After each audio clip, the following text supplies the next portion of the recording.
Welcome to our video of doing our exterior walls. We're going to build these walls a little bit differently. We've already got our green plate down because this is a no-step house. You can check out our channel to see more of that. You're going to pretty much see every step along the way, so enjoy. Okay, so this video I'm going to show what tips we have in building these exterior walls. The first tip that I've got, you can see the way that I'm holding my board every time that I'm going to be shooting it to my top plate. My finger right there is making sure that we're flush, and then I have my hand back to the point where I'm not going to shoot it with the gun. But first, I always shoot the bottom part of my board first. That's where my fingers will be at the least. And then I move my hand back even further to shoot the other top two shots. Sometimes I do 2 shots. If the board's got a little bit of trouble, I'll do 3. Make sure when you do your corners, like your outside of your wall, shoot that. I kind of shoot it on an angle to try to keep it from splitting. And make sure that's all flushed up. So you got a nice clean wall. But we're just looking at 612s. Alright, so we lifted our wall. I'm going to hold my side up. Try again. My dad's going to just start shooting in all of our studs. Which way to the outside? Which, I'll throw a tip right here. Tip number 2. We use 8-penny rim shank when we shoot the bottom of these studs in. We'll put in about 5 nails each board. Sometimes a little more. Never less than that.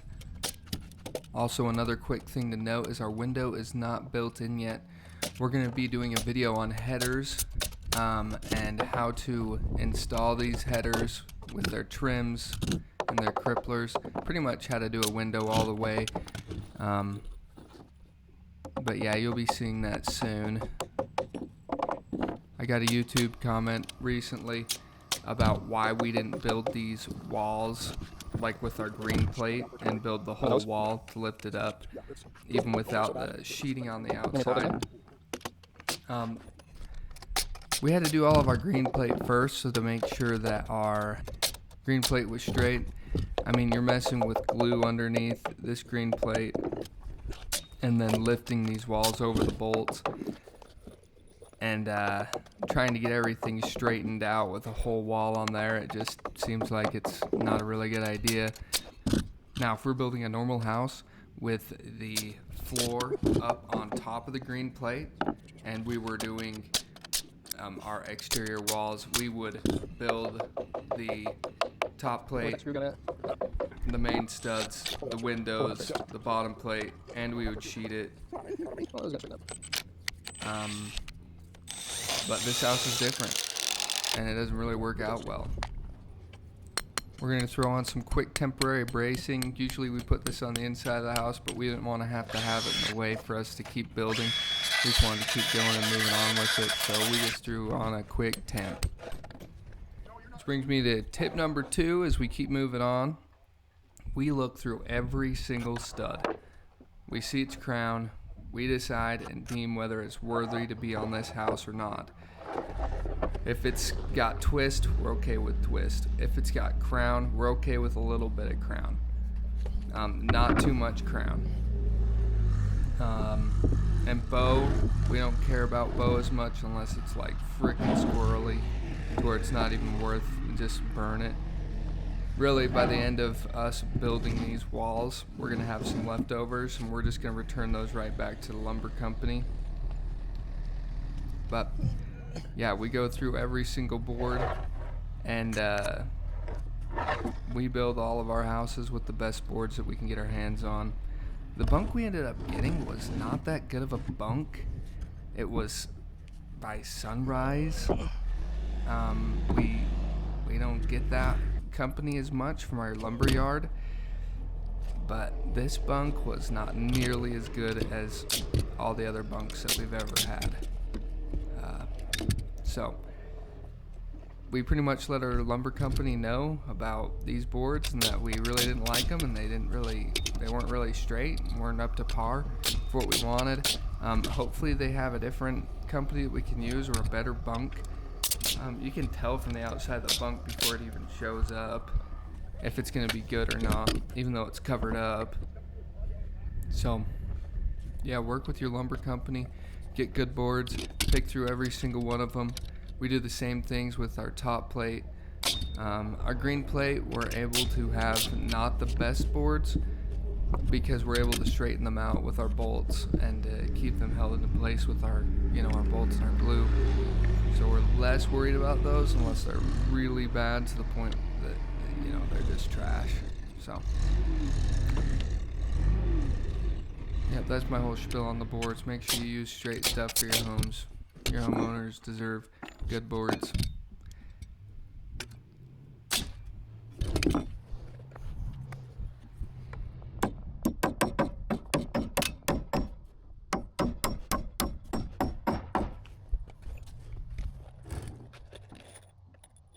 Alright, so we're coming up on tip number 3. This top plate's a little twisty. My bottom's touching, but the top of this plate is not touching. We're going to end up using our homemade twister. We've used this thing for 5 or 6 years. We literally made it out of a 2x6 and put some carriage bolts, it looks like. I mean, it's been so long since we built it. And sanded that sucker up to where we can put it on any board, twist it, and it works great. Twisty. That really wants to come back. Hasn't broke yet. We're able to get a really good twist on it. So tip number 3, get a good twister. And it'll make your life a lot better and a lot easier. I haven't seen a twister online that's worth buying that we're happy with, other than this one that we made at home. So we're just going to keep building on these walls. Oh, looks like we saw my mom there for a second. Hey, Mom. All right, so I got a quick moment to talk about what we've done. This is a no-step house. As you can see, the floor is flat with our exterior concrete. What this does is we can walk into the house from the outside of the house with no steps. Literally all we have is a threshold barrier, which works great. To keep any water out and all that jazz, you can have your house sealed still. We received a comment from one of our good followers. He's asking why we did this instead of a slab on grade. There's some benefits to doing this. You'll be able to put your ductwork down into the floor. Sometimes you can fit your furnace down there. We just didn't have enough space for that. Your plumber can put all his stuff underneath there. If there's any future problems, or if there's any future work, something you want to change, you can always get to that crawl space and change it. It's not set in stone.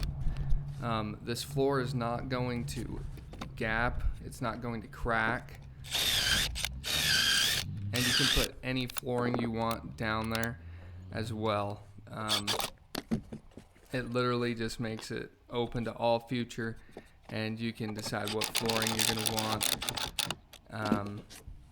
And honestly, we're framers. We like to build houses and frame them. So, we enjoy doing this kind of work. We're less interested in the slab on grade style, but we have done that as well too. And sometimes that's what the homeowner prefers. That's what we end up doing. But, yeah. Got one more. Okie dokie. So tip number 4. When it comes to splitting on a wall, you're going to end up screwing in this 2x6. I would go with the shorter wall to do this center 2x6 that brings these two walls together. Because, you're going to see me here more towards the end of the video showing us connecting all these little walls that we're putting to make them into one big wall. But we end up screwing them. I screw them on an angle, and I always use one of these pilot bits. I'm going to drop a link for the pilot bit right here. Down below, actually, in the description. If you're a framer, you need one of these. We literally use it anytime that we use a screw gun or the impact driver. If you don't have one of these, I'm going to guess you have no idea what you're doing. So, get one. But either way, I'll leave a link down there. Well, the other one, though. Okay, we're on to tip number 5, what to do when you end up landing on top of one of these bolts. First thing you're going to need to do is check out the video that I have linked right here on how to get those bolts built the way, or well, drilled in the way they need to be, and then you can drill in a hole just like that. Because you're going to end up landing on a bolt. It's really hard to dodge them all. We're more worried about our exterior sheeting when we're framing these walls. We're less worried about whether we hit the bolts or not, because we can work around them, not have to deal with that.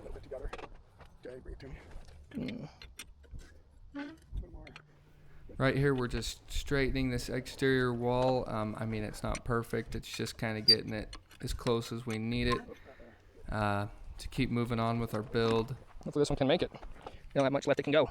So he's leveling that side. I mean, he's leveling it with a 4-footer. So obviously we're not trying to really get too close.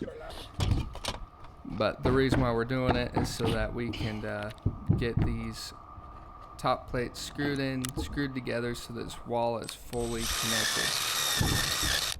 So here's tip number 6, how to get our top plates all screwed together. Now this one's a little bit different because it's over a window. We don't have any cripplers in yet, so we have nothing to screw into. So right now I'm just screwing the one side in. I had it offset a little bit so that it could pull it to where it needs to be, because anytime you're screwing and it's on an angle, it's always going to push those screws to where it needs to go, just a little bit. And then if you need it more, you screw in a little bit more. Like this top plate's a little twisted up, so I'm going to screw this side to suck that down.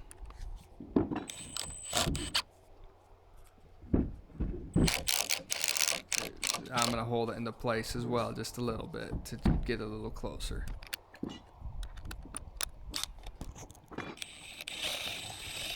But either way, with these ones I usually do around 3 screws, one on each end and one at the top.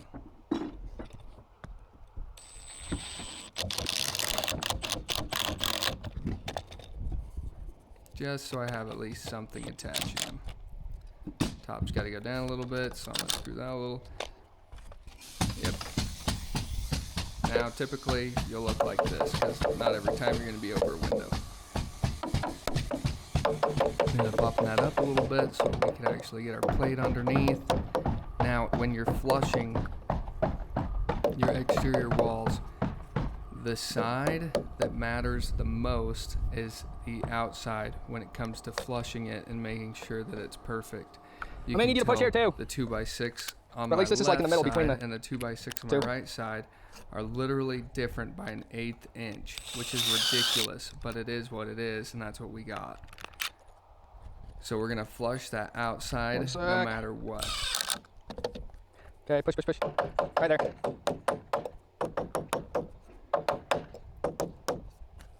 Now we're gonna stick in one screw, and you can see my dad down there. This top plate and the other top plate are literally 3/16 difference in width.